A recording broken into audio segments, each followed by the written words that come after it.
What's up? Welcome back to part 7. Not a huge amount of progress, I'm afraid, but there is a few things that I've done. A bit more welding. I've got the subframe on at the third attempt. I wasn't happy with it in the last video, so I took it off and did it again. Did some more painting this week, the engine mostly, and a load of other bits that were getting painted black, set of forks, swinging arm and whatnot. Like I say, a bit more welding, quite a lot more grinding. The welding is shockingly bad, so don't fucking kill me over it. There's one thing for sure, it'll never move. And I've got a die grinder, so I'm waiting for a bit, and I'm going to grind it down, and I'm actually going to fill the joints where the welds are, just to tidy it up a bit, because it looks so bad. We'll also have a look at some battery box options this week, and first look at the front wheel. For fitting it into the Bandit forks, because my discs arrived finally and my disc bolts arrived finally, so happy days. So welcome, part 7. Sub up, like and subscribe, it helps the algorithm, and I might get boosted up a little bit on the old YouTube, whatever. So thanks for watching and stay tuned. We're back in the subframe today.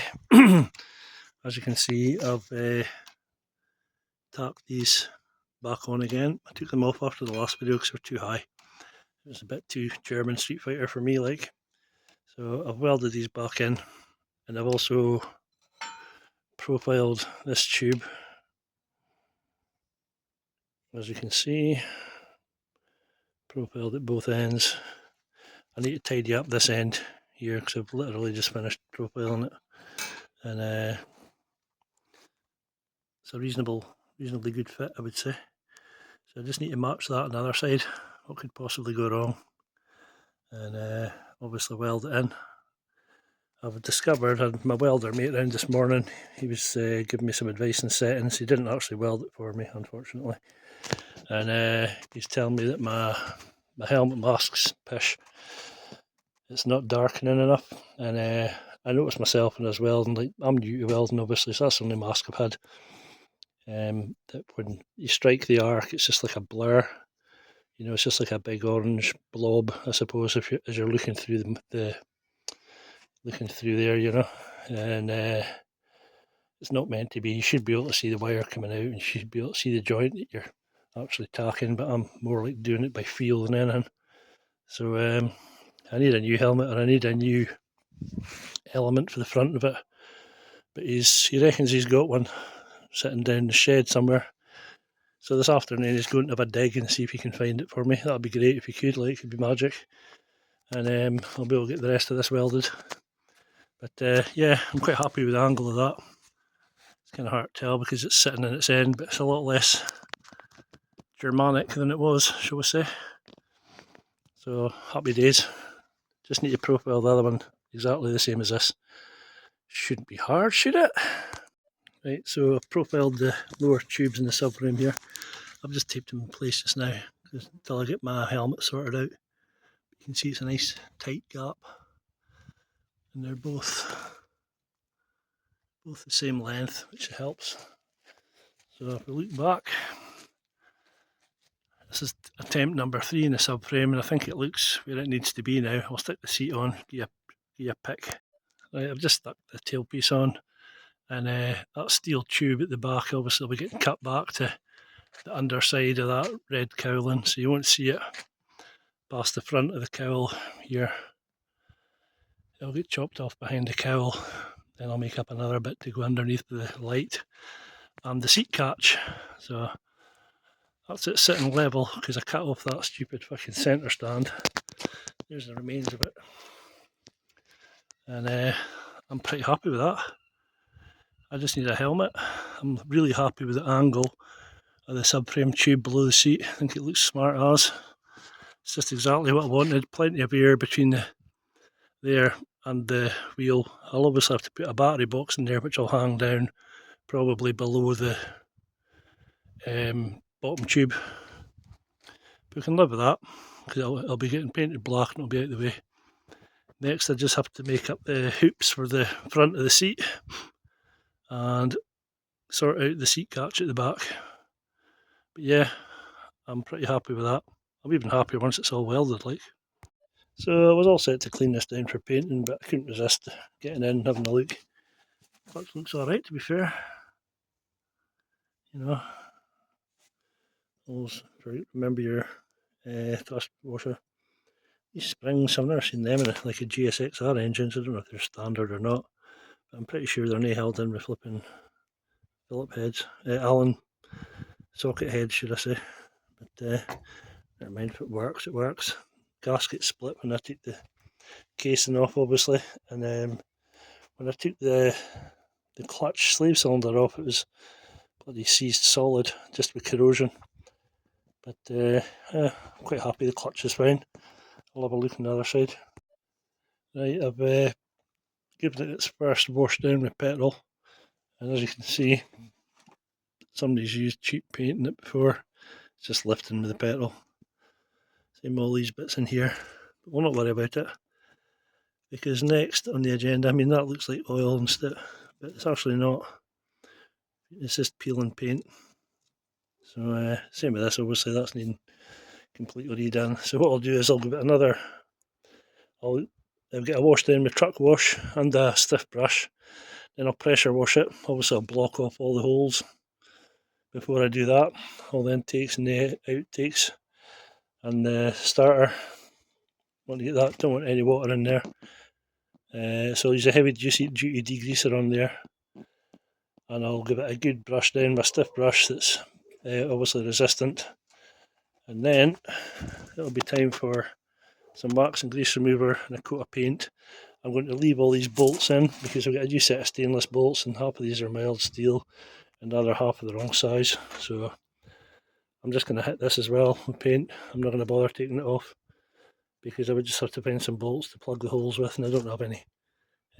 All these will all just get painted along with it. You might be thinking, no, that's a bit rough, and it'd be a fair point, you know, but at the end of the day I'll probably end up changing these for stainless at some point, and it'll do until I get the bike up and running. I will be taking the oil lines off for painting it. I will be taking the covers off for painting it, but for washing it down I'll leave all that on because I really don't want to get water in the engine. So I'll just leave all the covers on. I've taken this one off, obviously, to get all the caulk out the back of it. These are usually the worst bits for caked on shit, because obviously you get it sticks to your chain lube. I mean, that looks like crap there, but it's not. You know, there's nothing sticking to my finger. There's nothing oily in there. It's just the petals, get rid of it, you know. That's just petrol. And another thing I do is when I'm going around it with petrol is I'll use this rag so that the petrol's not sitting on there for too long, because if it sits on for too long it'll just start peeling the paint.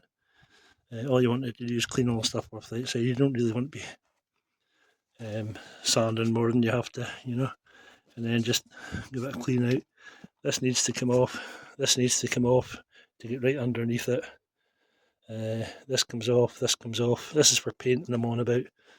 This cam cover on the casings, like I said, and the rest of it just gets painted. These oil down pipes are quite prone to corrosion, but these ones look alright, so that's a bonus. You know, they're pretty flipping, barely any corrosion on them at all, really. So that's a bonus. No stuck exhausts, studs, even better. Happy days. We're in for round 2 of cleaning the engine down before painting it. I'll sand all this once I've degreased it. And if you are doing this, this is what I'll be using. Heavy duty degreaser. That's from Screwfix. It's cheap and it works. I've already washed it down with petrol, right? If you're going to be doing this, get yourself one of these brushes. They're absolutely brilliant. They're petrol proof and all other solvents proof. I think they're thinners proof and everything. Because if you use a normal brush like that, this is what happens. See all the hair's coming out of it. That was because I used it in petrol yesterday, and then you have to end up getting all the hair off the bits of your engine. So we'll start at the back because these are plugged, and Start at the top, work your way down, obviously. Particular attention in here. When you're come to jet washing it, put a plastic bag over this or tape it up so that the water doesn't get into your electrics. Okay, so I shall go and get cracking. What I do normally is water this stuff down, probably about 10 to 1, and it goes a long way. Then I'll use the brush around. Excuse me. Use a brush to get right in about all the fins and everything in the back here, so you get a load of crap, a load of oil and everything, and in the fronts as well. Pay particular attention to this parts here in the back of the oil pipes, because that can be a magnet for oil and crap as well. But pretty much everywhere you need to get into all these grooves and everything. I'm not going to bother with the sump because I'm putting the Bandit sump on. I will, however, wash it down. In fact, I already have washed it down. So it's pretty much ready to go. It's just needing a quick scuff with the red Scotch-Brite. I'll do the same with this once I've used the degreaser to clean it all. I mean, it looks pretty clean, you know, and it is probably 90% clean, but there is undoubtedly going to be some little bits that I'll have missed the first time, so you get them the second time. And like I say, get yourself one of these brushes. They're no dear, they're about 8-10 quid, something like that. I've had this one for years, and I wouldn't sell you it for 50 quid, that's how much I like it. So there we go. Another good thing to have is an old toothbrush for all the bits that brush doesn't get into. You can use this with your degreaser, get right in about. Another area for consideration is around about the sprocket cover. Like I say, you can see this one's pretty clean. You know, there's no really any bits of grease or wax or oil or old chain lube or anything like that, because I gave it a wash down with petrol yesterday, but there will undoubtedly be some, you know, so we'll get on with that. Right, well, I'm starting to mask this up for painting. I thought I'd I'm going to leave that on actually, and this. I'll take the oil lines off, masked up the intakes, but what I did notice was when I took the cloth thing that I had in here out, I noticed that there's like some surface rust in the intake valve and some surface rust in the intakes themselves. This one was a bit the same. These two were fine, so I don't know if moisture somehow get in, but I'll turn it over a good few times, but I really hope I don't have to take the whole fucking head off and bugger about and clean up valves and lap them in and all the rest of it, because I'm wanting to send on the road soon. But what I'll do is I'll turn it over, and once I get it in the frame I'll do a compression test, see if it's leaking anything past the valves. But yeah, bit of a concern, but hey ho. Other casings, I'll get the Bandit sump. It's all cleaned up, ready for painting as well. So we're going to hit it with epoxy, and then we're going to hit it with the Mercedes black. When I do the engine, I'm not going to bother about the casings because they're going to get done separately. They'll be taken off and done separately, but I'm leaving them on for the moment just because I don't want to have to mask all this up. I've ordered a set of gaskets to the bottom, and they're £15, and I see there's some oil underneath it. I presume that's come out the sump with me moving the engine about and that. I hope it has anyway. I hope it's not coming out somewhere else. But yeah, the engine's all clean at the front and about all these parts that I was telling you about earlier, and about all the fins and everything, you know. I'll mask up these outtakes, exhaust ports even, and then we'll be ready for some epoxy on it. That's the engine epoxied, and I did these spark legs that I had. These are spare ones. I'm going to paint them black. Also did the sump, the Bandit sump that is, and the sprocket cover, I guess you'd call it. I ended up masking off these side casings because I'm doing them separately, like I said, and most areas are covered, which is all you can hope for. Engines are a bit of a pain in the hole to do, but I mean there's fins chipped and stuff, so I'm not going to be too precious about it. As long as it's black and it looks nice, it'll be good enough. I'm certainly not changing the barrels out just to make it look nice. That's not me, I'm afraid. So tomorrow we'll put some high build, and then we'll put some black on. Or what we might do is I'll check the window for the epoxy. Most of them have got a time frame that you can recoat it within without scuffing it all down again. So I'll see what the time frame is for that, but if it's going to be more than like a few hours, I'll just have to wait till tomorrow and get high build on it. So everything's covered, like I say, all the fiddly bits to get to. So that's good enough for me. Those fork legs, like I say, they were just a pair I got thrown in when I bought this budget Bandit under here. So I'm just going to paint them up and either use them or sell them. Fork top nuts are screwing them though. So it's another day and another coat of primer sealer. This is, it's not high build, it's a primer sealer, which is basically high build, but you add a bit more thinners to make it a thinner coat. It tends to get into all the little bits a bit better, and it also leaves it a bit flatter. So giving all this bits a coat, and all the bits that I fucked up last week with that horrible shitty black paint that didn't work, and the engine mounts. So, and the tie bars. So decent enough finish. That'll just get a light scuff, then the black will go on it. However, I also remembered, finally, to do the seat unit. Oh, hurry. And as you can see, well, you maybe can't see, but I can assure you, you can't even see where that crack was. Yeah, so I'm pretty happy with that. I just had enough primer, no more. I mixed up 250ml to do all of this stuff, so you don't need a lot of paint, you know. But that's probably what you get in a spray can. But you'd never do that with a spray can in a million years. You'd probably be lucky if you get this bits done out of a spray can, because most of it's had 2 coats. I didn't double coat the plastics because you don't want too high a build up on it, because it's more liable to crack. You just want a thin layer on it, if you like, just to cover it, because if you keep building and building and building, obviously the thicker coating is more likely to split.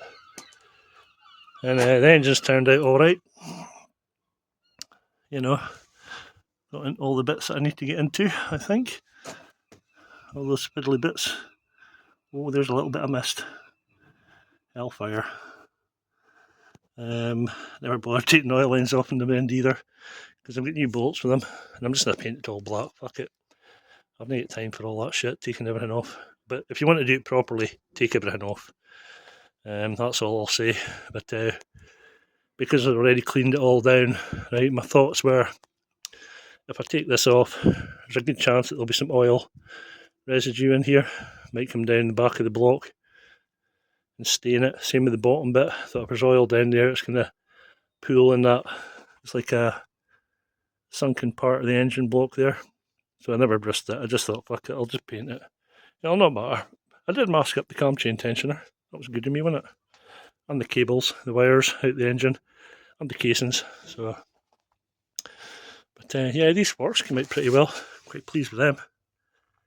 You know, when you consider how scabby they were. I'm not sure if I showed you how bad they were before, but they were really pretty corroded, like.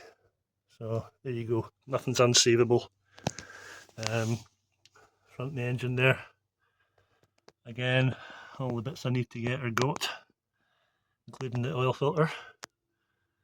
And when you're cleaning, there's another area to make sure you get right in about. I actually took the oil filter off this and went right in with the brush, with that brush and the degreaser, and got everything out of it.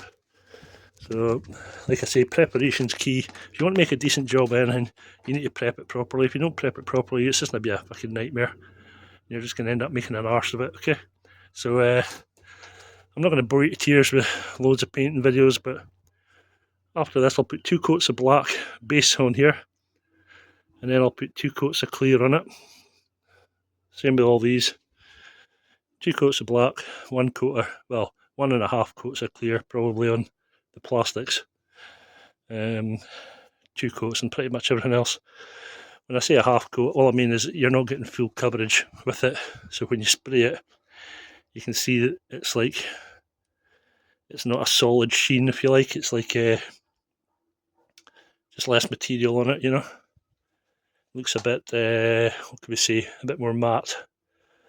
But it's not actually matte, it's just that you're putting on half a coat. Put the half coat on first, obviously, and then put the full coat on to give it the gloss. The half coat's just to give it a little bit of build. If you put two full coats in it again, you're building up the layers in the plastic. You don't want to do that. So that's the painting for today. Like I say, I'm not going to bore you to tears, but when I get around to doing the custom work, I'll show you a bit more of that, because that might actually be of interest to some of you. Right, that's it, black now. I use my bicycle stand to set up this swinging arm. A bit of steel through the top. The things you have to do when you run out of space, eh? But they're looking alright. The sports legs are looking alright. Still be clear coated, obviously. It all goes matte when you base coat it, and then the gloss comes when you clear coat it. Engine 2, all the bits that you need to get. The beauty of using grey base coat is you can see all the bits you've missed. So I'm quite happy with that. All these bits as well. One thing I'm not happy with, I'll show you. This eBay seller, don't buy his paint, it's absolute shit. I've bought what's meant to be a litre, and as soon as you pour it out before you even add thinners, it's like water. You can see through it virtually. So buy a decent MIPA 2K base coat, or Standox or something that's going to give you a bit of cover. This took about 4, maybe 5 coats before it even sort of turned black. In fact, there's about 4 coats to turn black, and then another 5th coat just to drop coat it. Crystal, I think that's what they're smoking before they fucking mixed it up. Anyway, we Scots like a moan, as you know, so that's my moan for the day. That's these bits all cleared now. Had a bit of a disaster on this one, you can see just a bit there. There's like a bit of fucking tissue or something that landed in it. So I picked it out and I thought I could clear coat it out, but no, never mind. The rest of it looks okay. Clock covers look nice and shiny. They're a little bit ropey, but well, we can live with that. The rest of the bits turned out okay. Hook pegs and that. There's the engine. I'm happy with that. And the casings, obviously. See if I can get one up to the light. It has got a bit of metallic in it, you can see there, shimmering away. I'll put it at an angle. Yeah, it's quite a lot of metallic in it actually. But yeah, turned out alright. Forks turned out good. Swing arm turned out good. Not the best finish on it, but it's a swinging arm, it's not a petrol tank. And of course I went and fucking walked into the end of this steel this morning, so I started my day off with great success. So I'll leave that to set. This is 2 coats, 2 full coats. Same with the engine, everything else is 2 full coats. All these bits.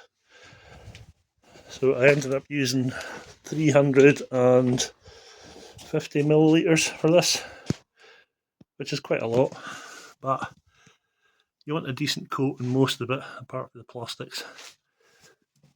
Well, we'll see if we can get one of these out. Hold it up to the sunlight. Where the fuck is the sunlight? Yeah, can't really see it, can you? Oh, that was fucking great. Oh, that was just what I wanted to happen. Fucking hell. I showed you these earlier on, and they didn't look too bad. But now they're fully dried, if I show you that in the sun, or even in the shade, not sure if you can see, but there's like loads of little spots in it. And what that is, you can see them there, just with the dark and the lighter coming together. That's moisture in my airline. That's what's causing that. You can see it here in a couple of bits, little spots. So what I'll do with this is I'll wait until it sets fully, then I'll sand it down. This is probably the worst one. Look at it. See all those little spots in it. What a bloody mess. So once these are fully hardened, I will get the sandpaper out in the block, 800, sand it, the clear coat. I won't sand it off, I'll just sand through it till we get a flat surface, and then I'll re-clear it. Same with those, same with these side panels. This is the one I was telling you about earlier. See that? What a bloody mess. But the finish isn't the best either, to be fair. I think my gun needs a good clean, but what definitely needs sorted out is the compressor. Oddly enough, the clock covers came up fine. You know, they're not bad at all, to be honest. Quite happy with that. And that one there's okay too. Shiny, shiny. So there's a little bit there. So that'll probably get done as well. The engine's kept as it is, I'm not redoing it. And I'll have to redo these also. See little spots in it. I know it's just a sump and nobody will see it. That's horrendous. There's a lot in it, and even on the swinging arm. Can't see it in this light, but if there is, believe me. So that's why you need to always empty your compressor of water. You also need to get a better water trap than I've got, obviously, and it'll get redone. Seen some bodges in my day, but this is a beauty. This is what they've got to hold the case into the block. It wasn't the right size ones, so they just covered it with fucking insulating tape. Yeah, great idea. Fucking idiots. Alright, that's the subframe welded on. Any welders, look away now. It's like death by overweld. These bits here turned out not too bad, I thought. You know, I'll get my grinder and paint, make sure the welder you ain't. That's what they say in a minute. So, I mean, there's one thing, it's never going to fucking move, that's for sure. You could probably up and jump your whole 20 stone on top of it and it wouldn't budge. So, that'll do. Not the prettiest job, but like I say, I'll grind it and I'll fill it, it'll be fine. Right, I'm just filming this, it might help somebody. This is what happens when you get moisture in your airline. You see those little spots on there? I've already sanded this out with 600 on the flat block because it's a flat surface. And you can just see the outlines of it, of the various bits that have had moisture in them. There's other parts that have that are the same. Hold on a minute, I'll just get one. This is a side casing. See those circles? That's moisture in your airline or silicates in your airline. Neither of which are good. So what I've done is I've used the flat block and the 600 to sand these down, and I'll re-clear coat them. And what I'll do as well before I re-clear coat them is I'll get some grey Scotch Brite. That's about the equivalent of 600 grit. And I'll just use it to mat up the whole thing. This is one that I've already done on the side panel. Now that's all matte, you see, but there were various spots in it like that, but when you use the Scotch pad it'll flatten them all out too. So this is now ready for another coat of clear coat, and this time hopefully there won't be any moisture in the line or silicates in the line. I'll maybe use a different air hose on it, But at the minute, what I'm going to do with this is I'm going to scuff it up with a 600. Not just the centre section that I've sanded. I'm going to scuff up these outers as well, just to make sure the paint is a good key. These outers are actually okay. And I'm a bit hacked off because they actually turned out really well, apart from the various spots on it. But these little spots in the finished coat, they're like little flipping dirt nibs, it looks like. And I'm pretty fussy. I want it done right. I don't want any imperfections on it if I can help it. So I'll use the grey scotch all this out. Then once I've done that, I'll come back and I'll show you what it should be like just before you clear it again. So once you've scuffed it, you should end up with something like this. Apart from my greasy fingerprints here, you can see that the circular marks have gone and the rest of it's all scotched up. You have to do all of it, even around the edges. You want it to have a key. You don't have to go mad. You don't want to sand through the clear coat. All you want is to sand it enough to get a good key for your clear. There's a little bit of mist there on the right hand side. You can see it in the corner. I'll give that another quick key before I sand it, before I clear coat it. And then all you do is you put some wax and grease remover over this on the cloth, and then you're ready to start clearing it again. I'm not going to keep going on about this, but just to show you what we're up against, if I put this in the light, you can see all those little spots. See them? This is it hits the light. That's probably a better picture of them there. This is the lights reflecting off it. This is going to be sanded as well. I'm not having these. I don't want it feeling lumpy bumpy. This one too. Some little spots in it. That's either silicate or air in the hose.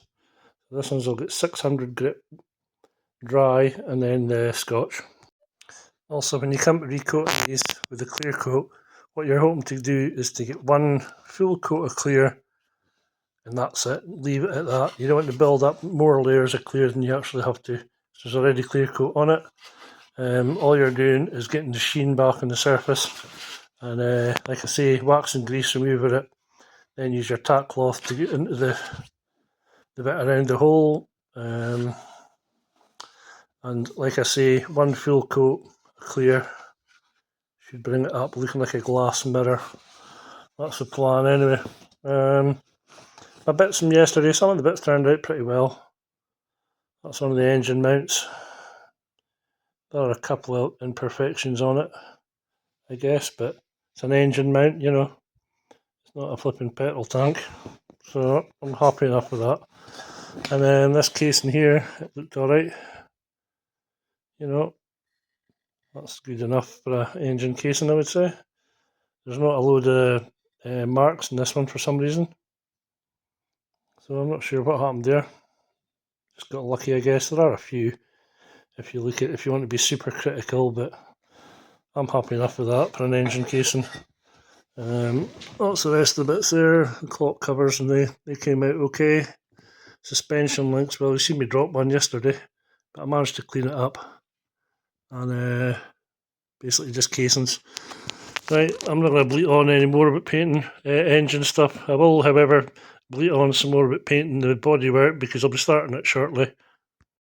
On battery boxes today, I've got three options. This is a battery box I had made up ages ago for a project that never happened. It's an aluminium one. It's quite flipping industrial, to be honest. It's quite thick and chunky, and I don't really like it. So I don't think that'll get used. I've got an old GSXR battery box as well that I cleaned up the other day. I was going to paint it and whatnot and put it in, but I'd have to relocate this on the side. I might yet use this, but today's entertainment concluded chopping up. I had a Bandit 600 bits of an under tray, and I managed to chop out the battery box, and it fits quite nicely in there. So just needs a tab across the back. Obviously I'll need to put my tank on and see what it needs to be for the tank brackets as well. And obviously the tank and the seat obviously don't interfere with it when I'm taking them off, because the tank sits quite far back. So this might have to come back a bit to clear everything. I should have marked up where the tank went when I had it, but it's quite handy. That little flap just flipping sits over the front there. You know, that could flipping sit in there quite nicely. We'll see, undecided. When I re-cleared these today, they're looking much better. All the ones that were looking a bit ropey. However, that food peg still gets spots in it, so it's not actually water in the airline because everything else is fine.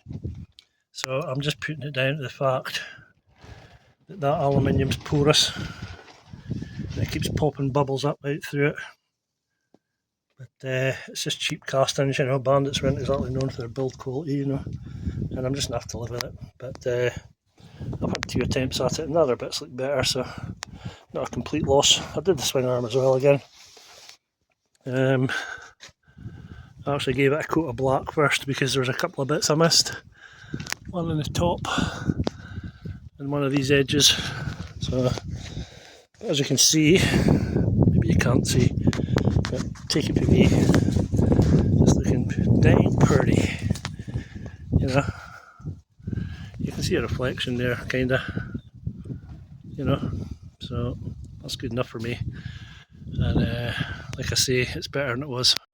Alright, YouTube fam, I'm going to bore you to tears for yet more painting. This time we are looking to get this custom painted. Yay! The exciting part we've all been waiting for. This tank's ready to get some colour on it. So what I generally do before I put any colour on anywhere is obviously it's had 2 coats of epoxy on it and it's had 3 coats of high build. But because I've been sticking it on and off the bike, you'll see that there's bits of grot here and there. Quite a bit down here where I've been pushing it into the back of the tank and stuff. This all needs to get cleaned, but it'll be getting sanded anyway. You sand it down with 600 or 800, your choice. 600 is probably better, gives a better key to the paint, less likely to lift on future coats. So I shall sand this down with 600 and a grey Scotch Brite to get into all these curved parts that I mentioned before. And then we shall lay out a design. So that's what I'm working on today. Just deciding which way my design is going to go. I'll let you in on the big secret. It's going to be a School Bandit inspired paint scheme, how originally. Although saying that, I've only seen like 1 or 2 other bandits that have had School Bandit colours on them. It's going to be candies, so it's going to be a bit different, and it's also going to have some ghost decals on the top. I'll leave that for a surprise for you. Yeah, you'll see how I'm going to do that later on. But at the minute, we're just looking at setting it out. You want to set out, you want to know what you're going to be doing before you start, basically. You don't want to just get some flipping fine line tape and just start throwing it on and whatnot. You've got to think how it's going to look when it's all done. So I've got a couple of options. A lot of folk will just like Bandit, as I call it. Band, should I say. Not Bandit. Although it is banding it. Like round the tank, so they'd have like masking line, say, you know, along that body line, going round the tank, and then maybe another one further up, you know. So it's basically just going round in bands, I suppose. I'm not going to be doing that. I'm going to be using 3 colours. I'll let you know what I'm doing. I'm doing candy white in the bottom. Most of it will be candy white, probably up to round about this natural coach line. And then above that, I'm going to paint the whole tank candy white to start with, because I'll have pinstriped white lines between the greens. Yeah, so I'll be starting with a very light green down here. Then it'll be a slightly darker green, and then the bulk of the top will be the darkest green, if you like, and it'll have the graphics underneath it. I went through metallics and metal flakes and candies and all that the other day, so I'm not going to bore you with that. I'm just going to bore you with how I set these up. Now this bit here is an obvious candidate for where you're going to put your decals, yeah? So that's where I'm going to put my decals. And I'm undecided yet about how I'm going to do this, but I suspect what I will do is follow this coach line, this natural bend in the tank, I guess, you know. I shall follow that. Can't really see it too well. Maybe see it better there. Yeah. I'll follow that for the lowest, and then I might come right down to the bottom of the tank, or I might go across. Undecided yet. That's what this is all about. If you draw it on with a pencil, not a sharp pencil, you want one. I'm going to rub this over some sandpaper before I start, because I don't want a pointy end on it to cut into the primer and mark it. And you just use light strokes just to give yourself an idea of, you know, what it's going to look like once it's done. Another thing about it is this will all get sanded out before you start painting anything as well. It's just to give you an idea of what it's going to look like when it's finished. So, like I say, I'm going to be following this coach line here, and I think I'll probably come right down the back of the tank for the lowest colour. Then I'll have a look at it and I'll measure out the distances. So it'll probably taper from the front to the back. So at the front, say, it might well be, also use these to give you an idea for when you're marking stuff up in your tank, yeah. So this one, for example, that might start at 30, yeah.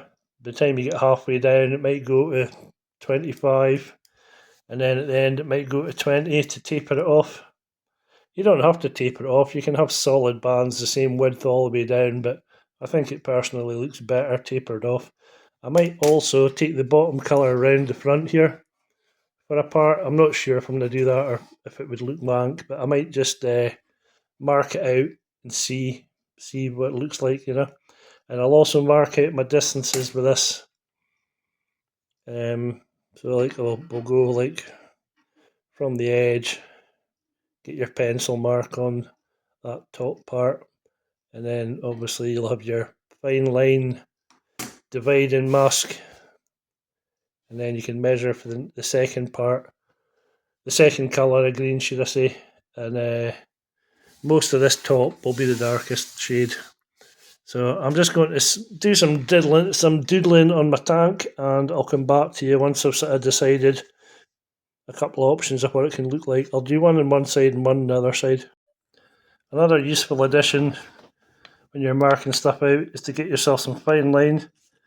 This is 1/4 inch 3M stuff. I've also got, this is called J tape, and it's half the width, it's 1/8 an inch, I guess. And this is the stuff that I use to mask from this tape. It'll make sense as I go along. So open up your 1/4 inch, which is the wider of the two, and always pull a centre line down the back of your tank. It's fairly easy to guesstimate. You can measure between these two for your starting point. That's generally the centre. You've also got the centre of your cap, whenever that works out, and obviously at the front you can tell by gauging it, because it's quite narrow there. You can generally get a good idea of where the centre is, and if you don't have a good idea, what to do is to mark where the tank turns on both sides, and then either use a bit of tape to measure, or like if your missus has got one of those like cloth tapes for measuring, use that, and you can measure and check that you're in the centre. But it's always a good idea to do a centre line when you're masking stuff out. If you don't, what will happen is it'll be off. It's as simple as that. No matter how much you try, there's going to be one line that's going to be wider than the other. I'm a bit of a perfectionist. I like things to be done right, and I think if you're going to do it right, or don't bother doing it at all. So in order to do it right, you need a centre line, and then from your centre line, like I say, measure out from both sides, and you'll get it absolutely bang on. So both sides are exactly the same, and if you don't, one side will definitely annoy you for the entire lifespan of your bike. Well, it does with me anyway. So I'll stick a centre line on, then I'll be back. So that's the centre line on. As you can see, I've just done it quickly. as you can also see, it goes straight through the centre of the cap. Well, maybe you can't see, but trust me, it does. Same at the front, measured both sides, and it's bang in the middle. So it does look like it's slightly off there, but it's not, trust me. And then, like I say, you'll use this, and you can measure out to wherever your lines come to. I've just been drawing in here along the line of the tank. If you like, where it bends, it comes back in. It sort of disappears over here though, so what you have to do there is just make a best guess as to where that line or that bend would follow through. That's what I'm doing anyway. Unless, of course, I decide to come across the top here. I'll maybe do one side coming down here, see what it looks like, and then another side I'll maybe do coming across, see what it looks like, and you can decide for me. Alright, so I'll mask these up. Like I say, this is not the final mask, this is just for demonstration purposes, so I'm just going to use this stuff, the 1/4 inch, and I'll mask it up, and you can let me know which one you prefer, which design you prefer, and we'll go with that. Right, before I start telling you about this, I want you to be extremely clear that this is not the final masking. This is just brainstorming for ideas, really, as to what design I am going to use once I do get some paint on it. Alright, so don't be going, oh, well, that line's a bit wonky, because I know it is. So these are my two options. Excuse me, excuse the noise. This is option one. That's taking it from the front all the way down to the back. What you'll have is where the blue lines are, where the tape lines here are, that'll be white.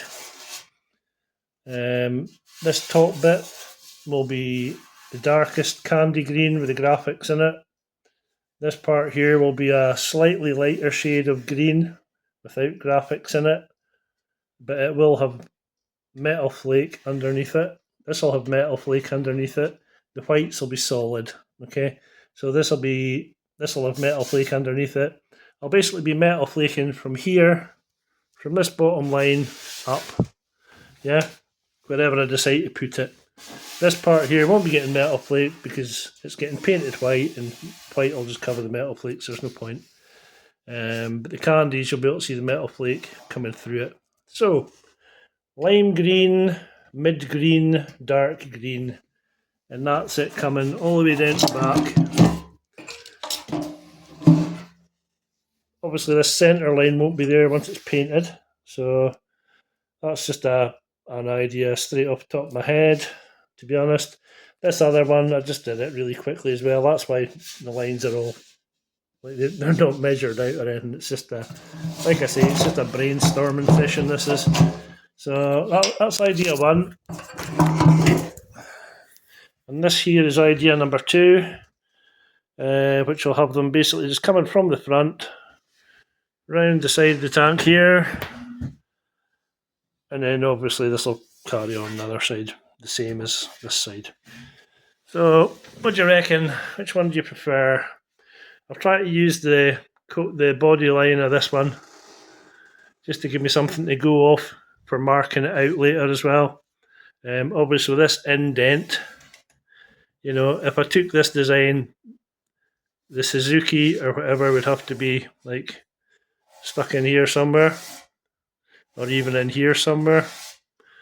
And on the other side, the Suzuki would be the same, either up here or, yeah, probably up here. So I'm undecided which one. I like both of them, to be honest. Not sure which one I'll go for, but I'll get it painted white, and then I'll let that set, get a good few coats of white on it. If you're not confident in your painting capabilities, put some clear coat on it after you've painted it white. Just give it a coat of clear coat, and that way when you put your tape on, it won't lift any paint, but it shouldn't be lifting any paint anyway if you painted it right. So I won't be clear coating it, I'll just be white. 3 coats of white or 4 coats of white, because it's a candy, it's quite a translucent colour, and that'll be my base for all these graphics to work off.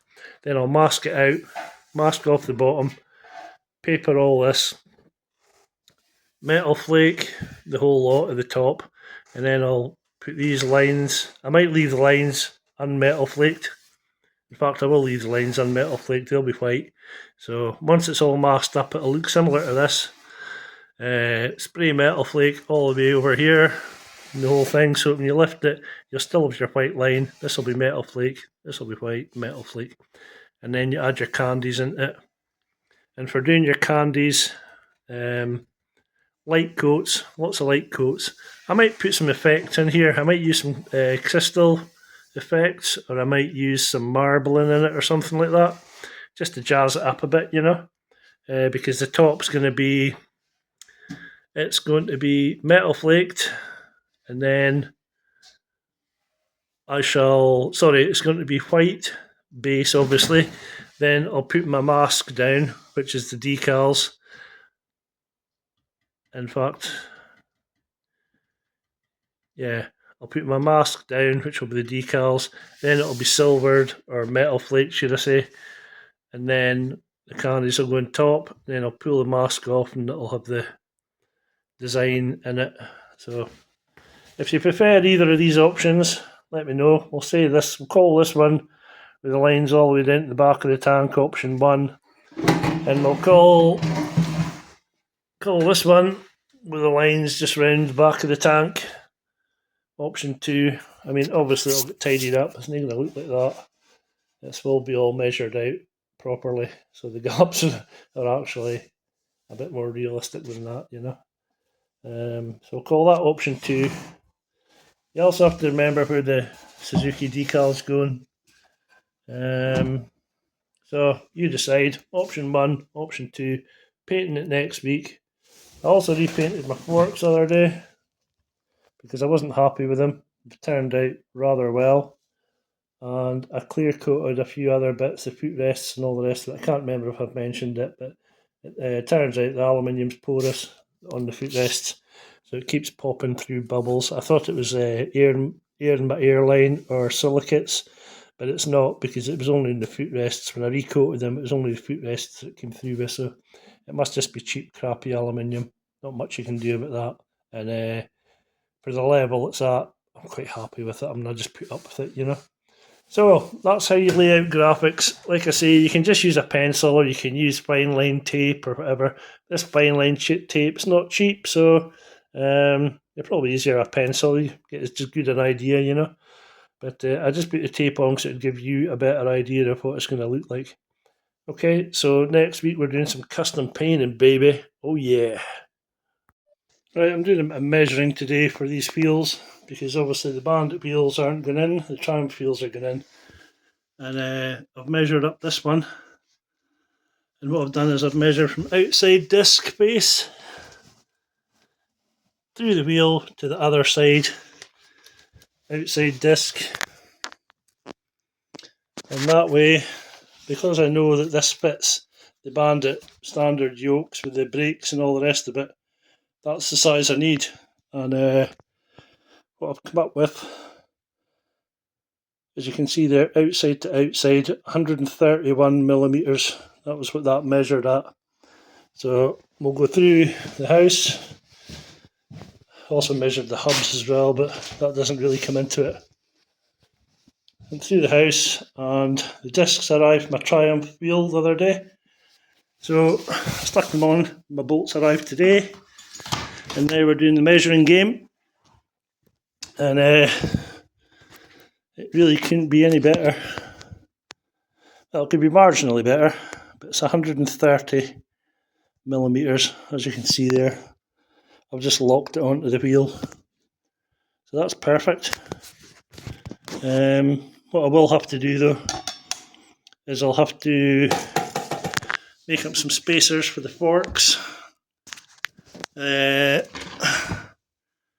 have to get the forks into the yokes of the Bandit, stick the spindle in, and see where the wheel sits on the spindle, if you like. So this shoulder here might either need to be taken back, or it may need to be a washer made up to extend it. But I need to get them into the Bandit yokes, and then I'll measure the distances from the centre of the wheel, so that when the wheel's centred, the distance is out, and that'll give you your sizes for any spacers you might need for these. Okay, so that's the next step of the agenda. I was also on the phone to the engineering shop because I'm still waiting for my back hub to get machined. He's also machining out some air screws in my carbs, but he keeps telling me he's doing it the next day and fuck all happens. So if it's not done by next week, I'll be going in and chasing him by the neck, shaking him by the neck until it's done. So because I need to get it done. I need to get this together. So that's the next part of the agenda. Put this into the yokes and the Bandit forks, then measure up my spacers because I'll have to get them machined as well. So that'll be another delay, you know. And the same with the back wheel. I need to get the cush drive built up, machined down, sorry, should I say. And then I can measure the spacers for that as well. So that'll be in the next thrilling instalment, hopefully. But I'm going to call it a day at that. I've been doing some more welding. I'm still needing to weld the tank brackets on the subframe. I need to grind down the horrendous welds that I did in the subframe. And I did a bit of welding on my Busa subframe the other day as well. So that was another little job out of the way. And like I said, I clear coated these again. Turned out nice. That'll do you for this week, will it? Hopefully, because that's all I've got.